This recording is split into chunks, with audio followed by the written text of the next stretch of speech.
Assalamualaikum warahmatullahi wabarakatuh. Saya Hairunisa, saya dari kelas IATD NIM 103.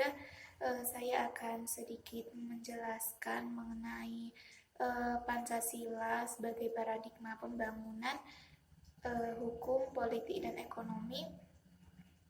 Saya akan menjelaskan tentang artikel yang kami peroleh. Di sini ada artikel yang berjudul Komitmen Jokowi dalam Pembangunan Indonesianisentris. Nah, di sini oleh Aldia Putra pada tanggal 1 November 2019 jam 12 lebih 5 menit. Nah, di sini dijelaskan bahwa Presiden Jokowi terus membangun seluruh wilayah Indonesia tanpa terkecuali melalui konsep ini. Pembangunan ini mengimplementasikan dari nilai Pancasila guna mewujudkan keadilan sosial bagi seluruh rakyat Indonesia. Pada era baru pembangunan nasional ini, paradigma tentang peningkatan infrastruktur dinilai perlu untuk direvolusi. Jawa sentris yang dianggap menimbulkan kesenjangan harus diubah dengan pelaksanaan pembangunan secara lebih merata. Maka dari itu konsep Indonesia sentris kemudian diangkat pada kepemimpinan Jokowi, wajib disambut baik dengan Bapak Baru Pembangunan Nasional.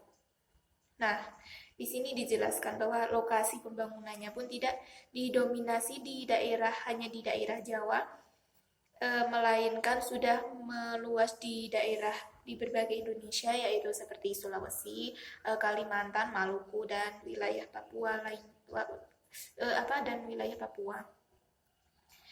Terus di sini komitmen nyata Jokowi yang disambut oleh Lanyala Mahmud Mataliti dalam kaitannya mempercepat terwujudnya konsep pembangunan Indonesia sentris. Pihaknya menyatakan bahwa orientasi Presiden Jokowi ialah membangun Indonesia secara menyeluruh tanpa terkecuali.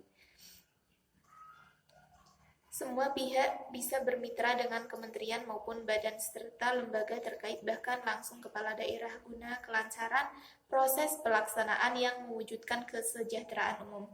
Berdasarkan bukti yang nyata, mencerminkan komitmen secara keseriusan Presiden Jokowi dalam proses memajukan kesejahteraan Indonesia secara adil dan merata, dan tidak menutup kemungkinan capaian-capaiannya ini akan semakin cemerlang. Maka dari itu dibutuhkan dukungan dari seluruh elemen masyarakat terkait pelaksanaan konsep mulai Indonesia sentris ini. Dalam pemerintahannya 5 tahun ke depan, mungkin saja akan ada hambatan, namun banyak pihak yang meyakini rencana percepatan pembangunan ini akan segera terwujud secara menyeluruh. Nah, jadi dalam artikel tersebut dijelaskan bahwa Jokowi melakukan upaya pembangunan yang menyeluruh di seluruh wilayah Indonesia, tidak hanya di Pulau Jawa, melainkan di luar Pulau Jawa seperti Sulawesi, Kalimantan, Papua, dan Maluku. Ini adalah mewujudkan cita-cita negara Indonesia, yaitu paradigma pembangunan. Paradigma adalah suatu cita-cita yang diinginkan oleh suatu bangsa. Nah, Presiden Jokowi ini mulai merealisasikan apa yang sudah dicita-citakan oleh negara kita, begitu. Dan di sini menurut pendapat kelompok kami, Pancasila sebagai paradigma pembangunan ekonomi, politik, hukum dapat diartikan sebagai asumsi dasar atau sumber nilai. Untuk mewujudkan apa yang dicita-citakan, seseorang pasti akan melakukan hal yang paling mendasar untuk mewujudkan cita-citanya, membuat rancangannya serta rincian yang mendetail tentang apapun yang diperlukan untuk memenuhinya. Jadi menurut kelompok kami, apabila kita ingin mewujudkan suatu atau kita mencita-citakan sesuatu, maka kita harus punya pegangan dulu. Kita harus punya rencana-rencana untuk merealisasikan apa yang sudah dicita-citakan kita. Nah, kami sangat setuju dengan kebijakan yang dilakukan oleh Bapak Jokowi tersebut karena ini juga upaya untuk mewujudkan bunyi dari sila kelima yaitu keadilan sosial bagi seluruh rakyat Indonesia. Pembangunan yang merata juga dapat menjadikan Indonesia yang lebih maju dan lebih baik lagi. Jika tidak ada tempat-tempat yang masih kurang dalam segi pembangunan. Dan jadi kami sangat setuju dengan apa yang dilakukan Pak Jokowi karena ini akan membantu Indonesia menjadi lebih baik lagi. Dan solusi dari kelompok kami.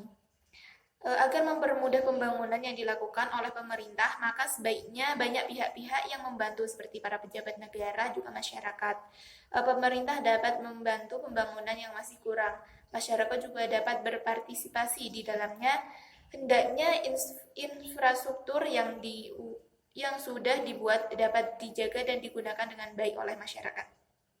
Pejabat yang diberi amanah untuk menyalurkan anggaran yang sudah diberikan juga tidak boleh melakukan kecurangan seperti korupsi dan sebagainya karena ini sangat menghambat untuk mewujudkan Indonesia yang maju yang sudah dicita-citakan sejak dulu. Nah, dari solusi dari kelompok kami banyak pihak yang harus membantu dalam merealisasikan Indonesia yang lebih maju dengan meratakan pembangunan di seluruh daerah-daerahnya. Nah, kaitannya dengan materi kelompok kami adalah kelompok kami membahas tentang paradigma